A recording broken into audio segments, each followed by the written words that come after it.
mirror. Robert opting for hatless Pikachu, the less fun one. I'm just gonna say it. If you could choose party hat Pikachu or not party hat Pikachu, Oh, party hat every day. Yeah, you gotta hat it up I'll every go green day. party hat every time. Oh, and I don't know. Is this no hand warmer? I guess we're going straight into it. Yeah, we're going straight into it. Nice. Actually, already a match. I was so ready for hand warmers, Neptune. Like, nah, the hat's off. They've been gaming all day, man. They're ready to go. Serious business only. The hat's off. As Robert takes this first stock. So now Josh coming in, thinking to himself, okay, I'm fighting from behind. Let's start if we can put the gas on a little bit and see if we can play some comeback. What does it look like when I put some pressure on my opponent? So Robert chasing. Yeah, and I really respect a lot of the patience, right? Very often it's uncommon to see players be a little bit overcommittal whenever it comes to Pikachu. In these cases, you're just kind of recognizing, hey, like, I have the speed to be able to keep up, you know? I don't have to overextend. I can play safe, I can find my consistency from a punish perspective, and I can steal stocks if I need to. High or low? High, here's the cover. Follow up. Oh, he tried to get on stage that time. Okay. Nice back air. Beautiful. Beautiful. Nice just like finish. that. Josh back into the game. I love this game, dude. Everything changes so fast. It's amazing. Good usage there of the really active hitbox on forward air to be able to stuff out the quick attack in particular. And Robert's going to use that opening, you know, take advantage of the stage control he had and close out that stock with that backdrop. Drop down on top. Okay.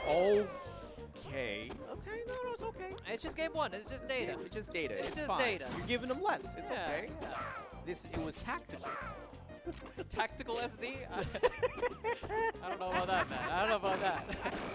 What sort of tactics? I don't remember that in the Art of War, man.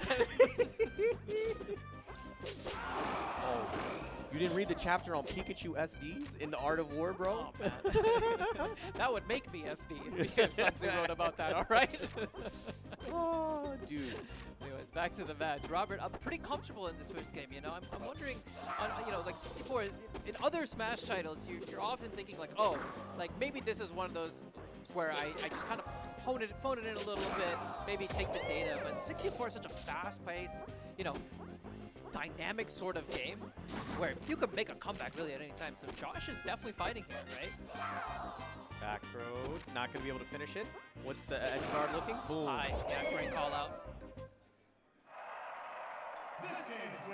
Robert really comfortable in that first game overall, right? Even with the SD aside, it felt like he was able to have a really strong initial opening, jockey for stage control early, sort of maintain that throughout the set. Yeah. I want to see the small nuances, if you can point them out to me in this next one, where we talk about, you know, who favors which option a little bit more.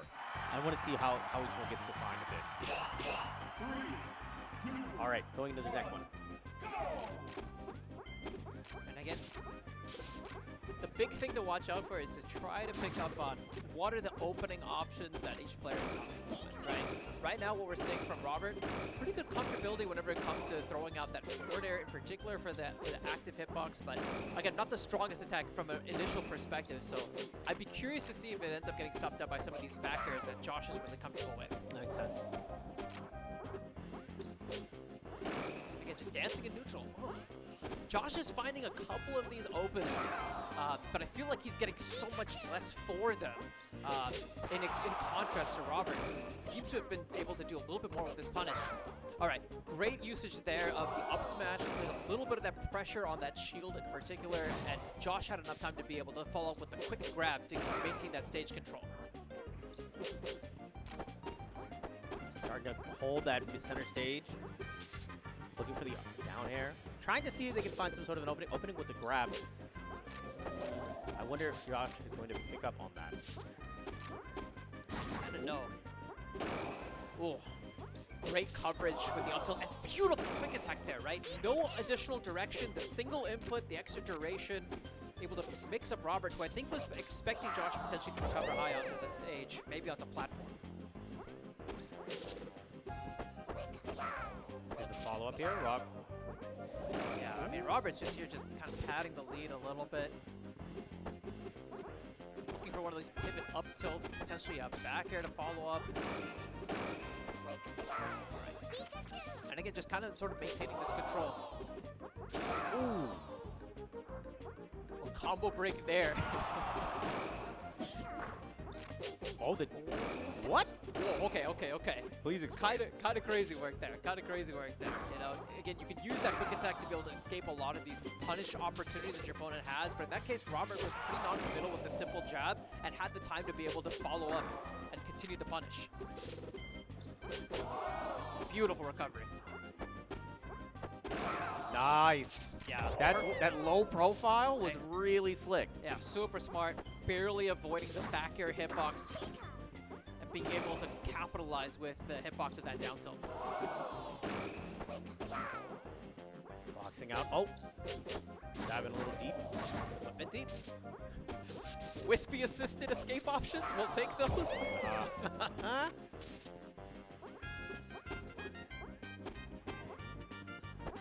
Pushing, nice and fair, pushing, starting to box in, take his control of the stage again. Oh, the trade not in his favor, though. Yeah. But again, still back to neutral here. Oh, that was not supposed to be a dash attack. You can even see it in the player cap. A missed input there, and all of a sudden, like, the tables turns, right? Again, like, if we go back to some of the things that we learned from that first set, right, it felt like overall Robert was maybe a little bit more consistent with his punish game compared to Josh. So a couple of things to be tightened up, but still very close, especially from a stock perspective. Nice. Where are we going? High? Oh, but no coverage. Yeah, predicted that he was going to be going for the ledge like he had last time. Top plat, yeah, not a lot of places to go. Got a back air waiting for you there. Robert, one stock away from going up 2-0 in this series. Oh, the desperation for the crap. Ooh, follows up. No, Yeah, another input error, yeah. That feels weird. Here's the follow-up. Nice. Oh, here we go. Chase. I almost felt like he wasn't going to make it in time. Yeah, I mean, it feels like a tale of two Pikas in a lot of ways, Wow. right? Robert, throughout this series, has been super clean, really consistent, especially from a punish perspective. And on Josh's side, we've seen a little bit of the player cam too, right? A couple of missed inputs here and there. Yeah, it doesn't feel great. They're both getting similar numbers of openings in neutral, but the big differentiator is what they're able to achieve from these openings in neutral. It just feels like in that particular instance, especially in such a punish-heavy game, Robert feels like he has a significant advantage over Josh Brody. Yeah, I mean, Josh being a veteran of the game, great fundamentals, great punishes, very good at tech chasing opponents and tech rolls, but, you know, even with all these top placements and whatnot, he's going to do his best to see if he can find some sort of a way to pull himself back against Robert.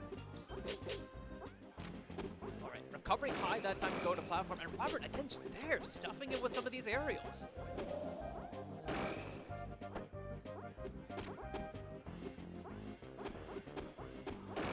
Nice. Josh, yeah, getting the stray hit with the up air. Really used, I think, to Josh throwing a lot of these back airs in that position as well. Potentially Robert aiming to opt for a higher option to avoid the back air and ends up getting hit by the up air instead. And clean. Excellent. Tries to cut off the options, goes high, forces it. Oh, no. Yeah, just barely not quick enough, but that slow get up, plenty of time to be able to find a punish. Oh, just missed it. Oh, man, this is kind of wild. They're able to clean it up regardless, but bit of a delayed commentator's curse. I was just talking about how clean Robert's been playing this whole game. Bit of an executional error there. Oh, and another one to boot. Justin, what did you do? I don't know, man.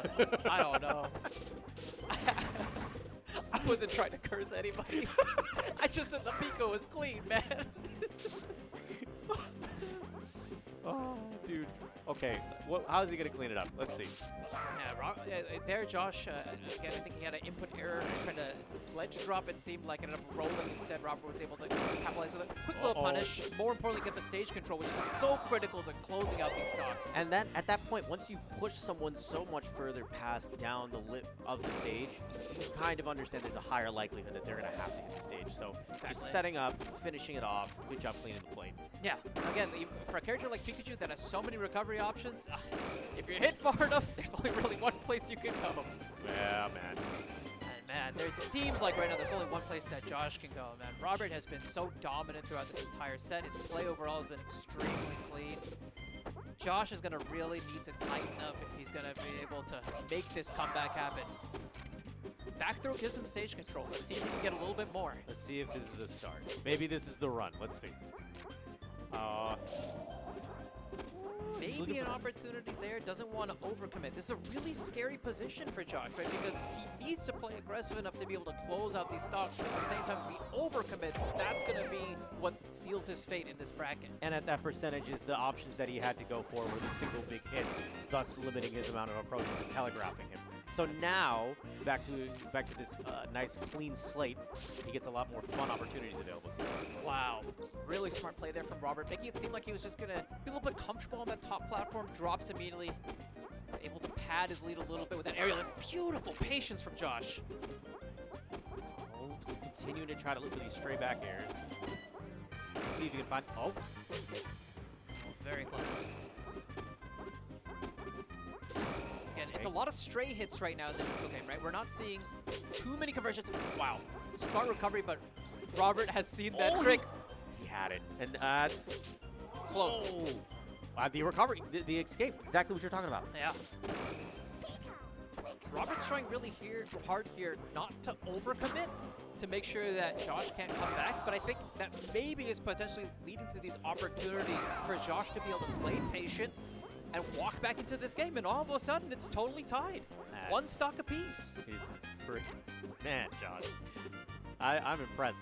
Having this much calm in the midst of this, I'm impressed. This could be it. Wow, great recovery. Able to escape the hitbox, but the neutral air is going to do it. Robert closing that out, but Josh right on the verge there, making that comeback happen. It's such a pity because, again, like when I looked at that, the story of that set to me overall was